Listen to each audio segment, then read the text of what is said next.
Coordinator of Inter-American Affairs, presents São Paulo, the fastest growing city in the world.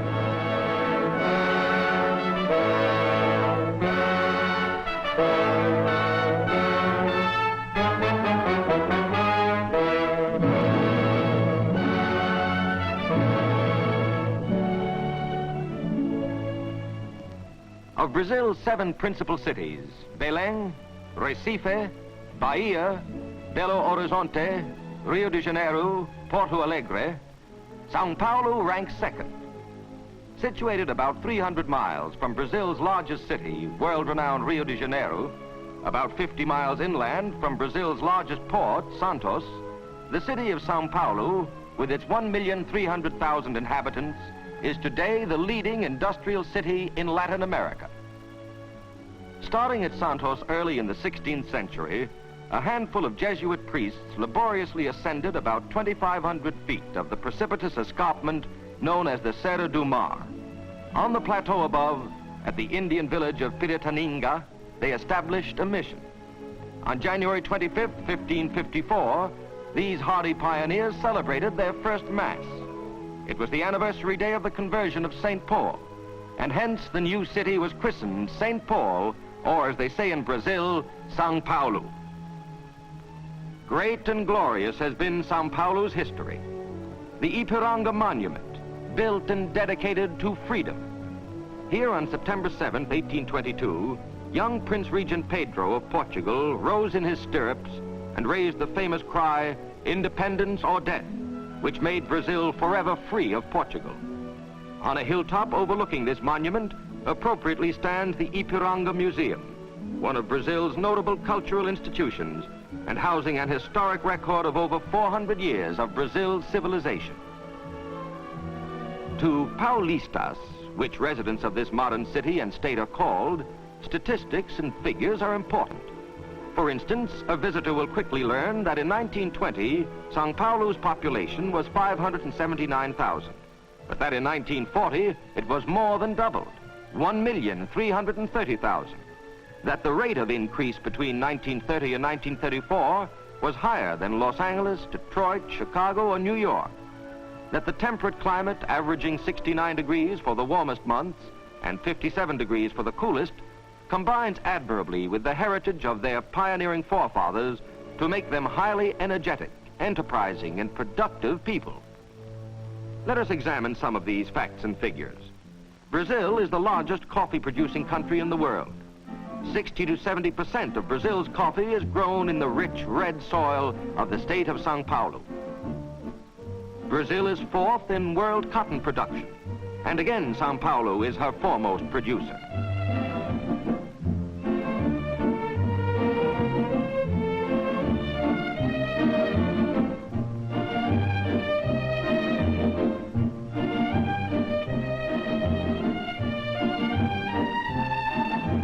But unlike some of the larger American industrial cities, industry in São Paulo is diversified. The list is long. A modern wire and cable factory employing 2,500 people.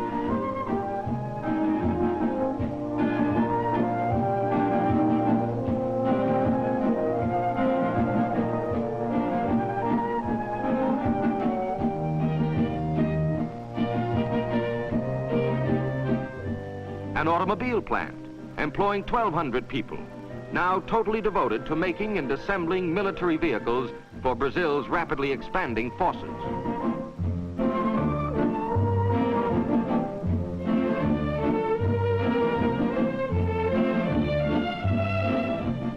A tire factory employing 1,350 people.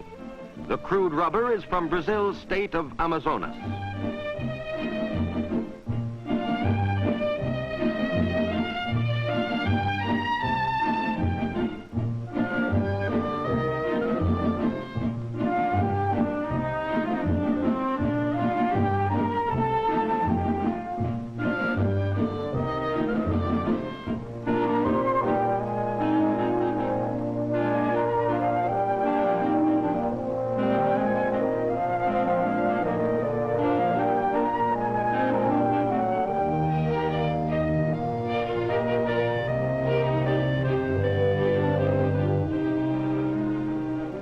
surgical supplies factory. Every square foot is designed to meet the high sanitary standards required in this type of operation.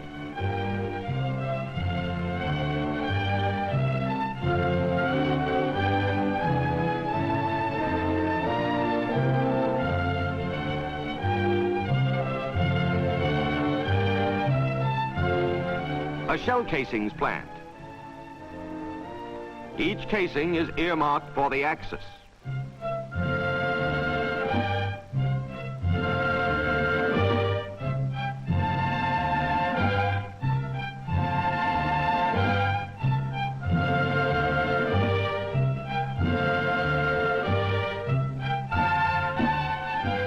Nitroquímica of Brazil, employing 5,000 people, working round the clock, 7 days a week, producing dynamite, gun cotton, and other explosives.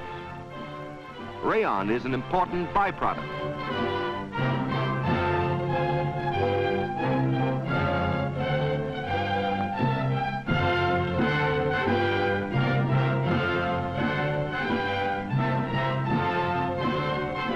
Pharmaceutical and biological products.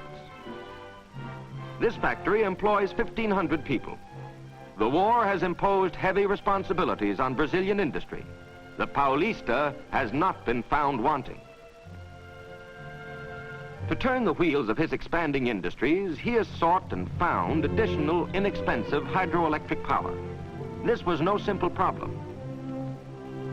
Rain falling on the São Paulo plateau forms rivers which flow toward the interior away from the coast. A daring engineering plan evolved. Why not harness these rivers, stem their flow, back the waters to the rim of the plateau, and then send them rushing down the steep escarpment of the Cerro do Mar to a hydroelectric plant below? The plan for this great engineering feat was transferred to blueprints, and soon there rose huge dams to stem the flow of the rivers. Soon large pumping stations were reversing their normal course. The waters formed large artificial lakes, and soon they were developing a head of 2,300 feet as they were sent downward through huge steel tubes to the turbines below. The plant has a capacity of generating over 250,000 kilowatts and is capable of further development to considerably more than twice that amount. This, combined with 4 other smaller power plants, has produced a total of 275,000 kilowatts. The São Paulo businessman is not only an enterprising manufacturer and creator, he is also a top-flight salesman. Here on these spacious, attractive grounds, over 400 firms annually display their wares.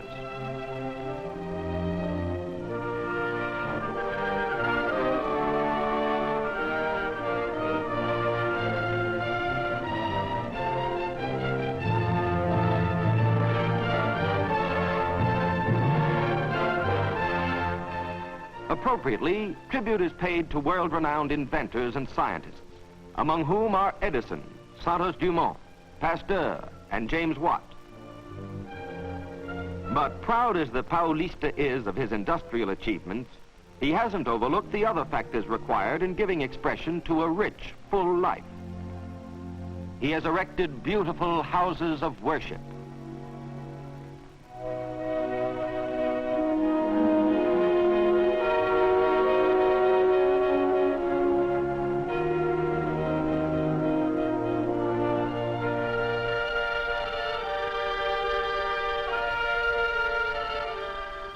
Home and family life is characteristic of Brazilians, and the Paulista is no exception. This residential district is typical.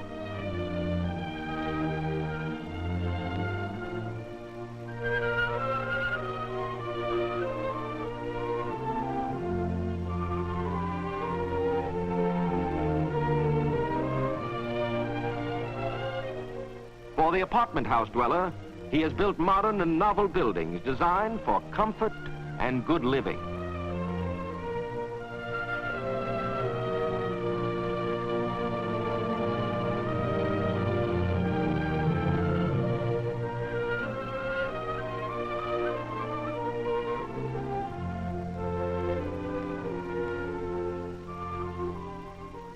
His schools and universities are progressive and numerous.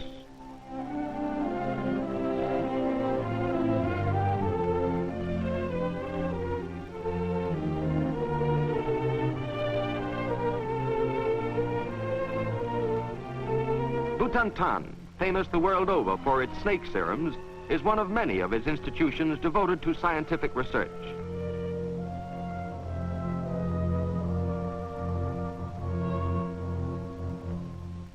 He has produced preeminent educators like Dr. Vital Brasil, one of the founders of Butantan, and Dr. Jorge Americano, rector of São Paulo University and president of the Brazilian United States Cultural Institute. Books play an important role in the life of a Paulista. This is the 20-storied municipal library. One of the reading rooms, air-conditioned and properly lighted.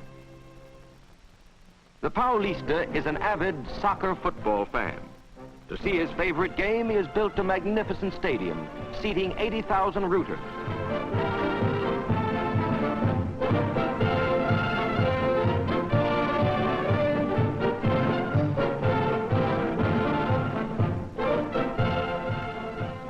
Throughout the city, he has provided his children with numerous playgrounds and large outdoor swimming pools.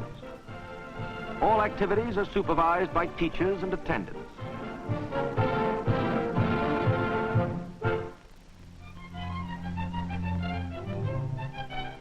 For fine music, particularly the opera, the Paulista goes to the Teatro Municipal. For a Hollywood movie, to the Ipiranga Theater or scores of other picture palaces. For a night out, he may go to an intimate club like this one and dance his favorite samba.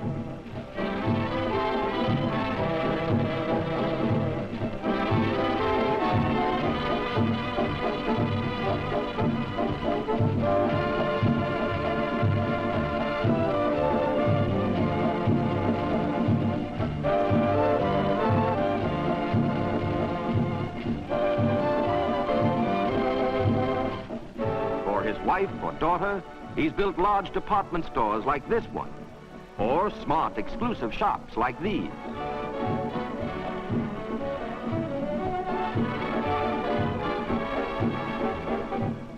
During vacation seasons, he may take his family by train to a seashore or mountain resort, or to Rio for carnival.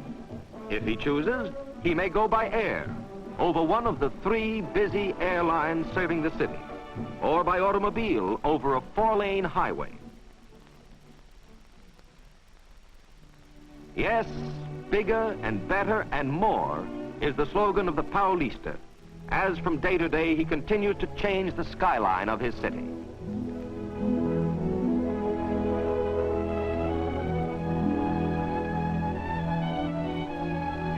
Reflecting the spirit of Ramos Azevedo, São Paulo's great architect and builder, the Paulista is building new streets, new viaducts, tunnels, avenues, business buildings, apartments and hotels,